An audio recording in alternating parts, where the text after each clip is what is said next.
waking up at 3 a.m. and can't get back to sleep. You are not alone. And that 8 hours of sleep rule you've been told, it might be the worst advice you've ever heard today. A leading sleep doctor is here to reveal why that common advice is a lie for many, and what you absolutely should not do if you find yourself wide awake in the middle of the night. Stick around, because this could change how you sleep forever. All right, real talk. You wake up at 3 a.m., clock on your nightstand is staring you down, and your brain just won't shut up. You are lying there thinking, what is wrong with me? Why can't I fall asleep fine? But then boom, wide awake at 3 in the morning, like my body set an alarm I never asked for.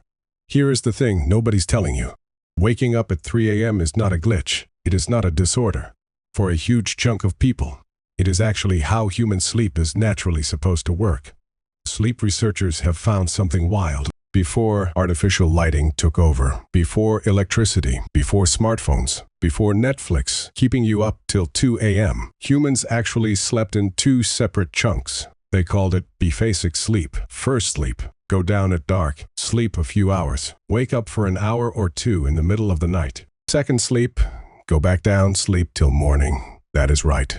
Waking up at 3 a.m. could literally be your ancient biology, doing exactly what it was designed to do. So before you spiral, chill. You are probably not broken. Now, let's talk about this 8-hour rule real quick, because this is where a lot of people are tripping themselves up. You've heard it your whole life, right? Get 8 hours of sleep. 8 hours. That is the magic number. Your parents said it. Your doctor said it. Every wellness influencer on your feed is saying it. But here is the tea. That number is not one size fits all. Not even close. The 8-hour recommendation comes from population averages. Averages. Meaning some people need 9 hours to function. Some people are totally good on 6 hours. And forcing yourself to stay in bed for a full 8 hours when your body only wants 6. That is actually one of the fastest ways to develop chronic insomnia. You heard that right.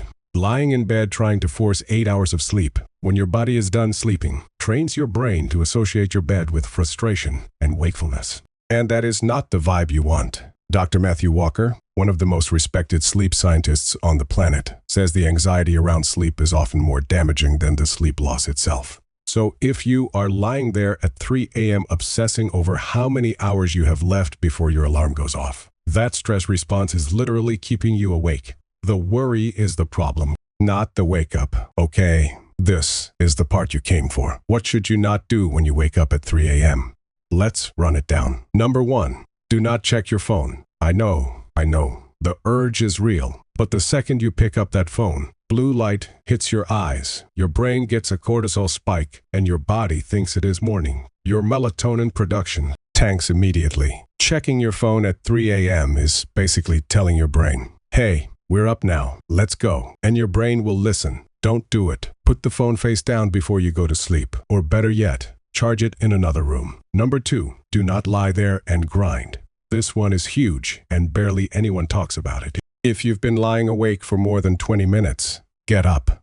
I know that sounds backwards, but stay with me. When you lie in bed awake, frustrated watching the minutes tick by, you are conditioning your brain. You are teaching it that the bed is a place of stress and wakefulness. Sleep scientists call this stimulus control. Your bed should only be associated with sleep and rest, nothing else.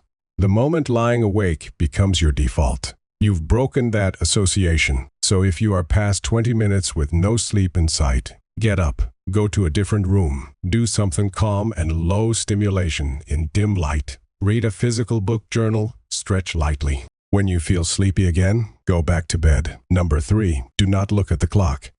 This one's sneaky. Every time you look at the clock at 3 a.m., your brain does math. It goes, okay, it is 3 a.m. I have to be up at 6 a.m. That is only 3 hours left. I am going to be exhausted tomorrow. How am I going to make it through that meeting? Oh no, this is bad. And now you are fully activated. Heart rate up, mind racing, no chance of sleep. Flip that clock around. Take it off the nightstand. Remove the variable entirely. You cannot change what time it is by looking at it. All you are doing is adding stress. Number 4, do not drink alcohol to fall back asleep. A lot of people think a nightcap will help them drift off. And yeah, alcohol makes you fall asleep faster. That part's true. But what it does to your sleep quality is low-key criminal. Alcohol suppresses REM sleep, the stage where your brain consolidates memory, processes emotions, and does most of its restoration work. So yes, you might pass out, but you'll wake up feeling like you didn't sleep at all, because in the ways that actually matter, you basically didn't. Number 5. Do not catastrophize. This is the big one. When you wake up at 3 a.m., your brain loves to go dark. Suddenly, every unsolved problem in your life is front and center. Your finances, that awkward thing you said 6 years ago, whether you are actually living your best life. 3 a.m. thoughts hit different and not in a good way. Here is what sleep doctors want you to know. The brain at 3 a.m. is not a reliable narrator. Your prefrontal cortex, the rational, logical part of your brain, is running at reduced capacity when you are sleep-deprived and groggy. Meanwhile, the amygdala, your emotional alarm system, is still going full send. So you're operating with max emotion and minimal logic. Anything that feels like a catastrophe at 3 a.m. almost never is by morning. Write it down if you have to. Get it out of your head and onto paper. And tell yourself you'll deal with it when the sun is actually up, because that is when your brain is actually equipped to handle it. All right, so we talked about what not to do. Now, let's flip it. Here is what actually works. Do. Practice 4 to 7 -8 breathing. Breathe in for 4 counts. Hold for 7. Exhale slow for 8. This activates your parasympathetic nervous system. Basically, it hits the brakes on your stress response. Dr. Andrew Weil popularized this technique, and multiple studies have shown it genuinely reduces physiological arousal. Your heart rate comes down, your cortisol drops, your body gets the signal. We're safe. We can rest. Do it 3 to 4 times. You'll feel the difference. Do. Try the military sleep method. This technique was reportedly developed to help us soldiers fall asleep in combat situations, under stress, in uncomfortable positions, in under 2 minutes. Relax your face completely. Jaw, forehead, eyes, drop your shoulders as low as they'll go. Let your hands fall loose. Exhale and relax your chest. Relax your legs, thighs first, then calves. Then, for 10 seconds, empty your mind. Picture a calm, still lake. Or just repeat the words. Don't think. On loop. Field reports say it works for around 96% of people after 6 weeks of practice. Keep a worry journal by your bed. If racing thoughts are what is waking you up, studies from Baylor University found that people who spent 5 minutes before bed writing out their to-do list for the next day fell asleep significantly faster than those who journaled about what they'd already done. The act of writing it down signals to your brain, it is handled, we can let it go. Your brain stops trying to hold on to it because it knows it is stored somewhere safe. Keep your bedroom cold. Your core body temperature needs to drop about 1 to 2 degrees Fahrenheit to initiate sleep. The ideal sleep temperature, according to sleep researchers, is between 65 and 68 degrees Fahrenheit. If you are waking up in the middle of the night, especially between 2 and 4 a.m., being too warm is one of the most common and most overlooked reasons. Turn the thermostat down. Get breathable sheets. Your body will thank you. Now let's get a little deeper for a second, because for some people, waking up consistently at 3 a.m. is a signal worth paying attention to. Not in a spiritual way, in a physiological way. Cortisol, your primary stress hormone, follows a rhythm throughout the day. It is lowest around midnight. It starts naturally rising around 3 to 4 a.m. to begin preparing your body to wake up. But if you are chronically stressed, overworked, or dealing with anxiety, your cortisol rhythm can get dysregulated. It spikes too early, too strong, and yanks you out of sleep right at that 3 a.m. window. This is why people who are going through high-stress periods, job pressure, relationship issues, financial stress, almost always report waking up in the early morning hours. It is your nervous system running hot. The fix isn't more melatonin. The fix isn't Ambien. The fix is addressing the underlying stress load on your system. Regular exercise, especially morning workouts, has been shown to regulate cortisol rhythm more effectively than most sleep medications. Cutting caffeine after noon, eating dinner earlier, managing your stress through therapy, mindfulness, or even just better boundaries in your daily life. These are the moves that actually shift the pattern long-term.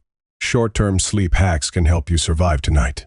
But if you are waking up at 3 a.m. consistently, your body is telling you something about your stress load, not just your sleep schedule. Here's the mindset shift I want to leave you with. Stop going to war with 3 a.m. The more you fight it, the more you resist it, the more your nervous system activates, and the further from sleep you get. Some of the most creative, productive people in history were biphasic sleepers. Periods of wakefulness in the middle of the night were historically used for prayer, for creativity, for journaling, for quiet thinking. In the 17th century, a historian named Roger Eckertz found hundreds of references in historical documents to this middle-of-the-night quiet time, people referring to it as the watch, a natural period of calm wakefulness between their first and second sleep. So, if you wake up at 3 a.m. tonight, try this. Instead of panicking, breathe. Instead of checking your phone, journal. Instead of staring at the ceiling stressing, get up, go to another room, do something calm and analog for 20 minutes. And instead of treating it like a catastrophe, treat it like a quiet moment that not everyone gets. Your 3 a.m. isn't broken, and neither are you. If this video shifted how you think about waking up at night, drop a comment below and tell me what your 3 a.m. usually looks like. And if you are dealing with this on the regular, share this with someone who needs to hear it. Subscribe if you are new, because we drop new videos every single week about the science of how your brain and body actually work. And I'll catch you in the next one.